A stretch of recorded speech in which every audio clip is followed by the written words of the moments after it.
this is a video about how to replace the toners on a Konica Minolta Bishop 3248, any Bishop.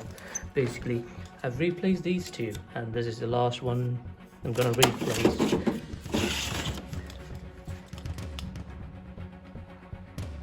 Make sure you don't have any tapes on the top head, because that will stop you from inserting it properly. So that's all you need to do, just like a gas hob.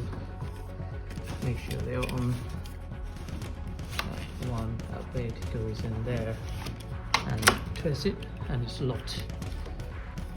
And I'm not replacing the black toner because it's got enough. Let's lock it. Needs a bit cleaning, but I'll do that later.